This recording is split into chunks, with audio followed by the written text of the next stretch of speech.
কলকাতার নেতাজি সুভাষচন্দ্র বসু আন্তর্জাতিক বিমানবন্দরের উপর চাপ কমাতে এবং নিম্নলিখিত জেলাগুলিতে আঞ্চলিক সংযোগ প্রসারিত করতে পশ্চিমবঙ্গ বাজেটে ঘোষিত 4টি নতুন বিমানবন্দর প্রকল্প।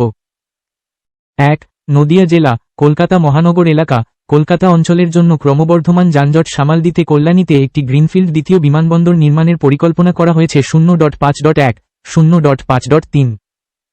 2. পুরুলিয়া জেলা, শিল্প বিনিয়োগ এবং পর্যটনকে উৎসাহিত করার জন্য কেন্দ্রের উড়ান প্রকল্পের অধীনে একটি নতুন বিমানক্ষেত্র বিমানবন্দর তৈরি করা হচ্ছে। 0.5.3, 0.5.6। 3.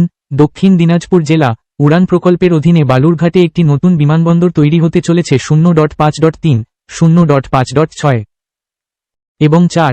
মালদা জেলা, মালদায় একটি নতুন বিমানবন্দর প্রস্তাব করা হয়েছে, যা উত্তর দিনাজপুর এবং মুর্শিদাবাদের মতো পার্শ্ববর্তী অঞ্চলগুলির যোগাযোগ ব্যবস্থা উন্নত করবে। 0.5.1, 0.5.3। এছাড়াও রাজ্য বাজেটে কোচবিহারের বিদ্যমান বিমানবন্দরের সম্প্রসারণ 0.5.3 এবং হাসিমারা, আলিপুরদুয়ার ও কালাইকুণ্ডা, পশ্চিম মেদিনীপুর এর বিদ্যমান বিমান বাহিনী স্টেশনগুলির সম্প্রসারণের জন্য ভূমি বরাদ্দের 0.5.1, 0.5.6 রূপরেখা দেওয়া হয়েছে।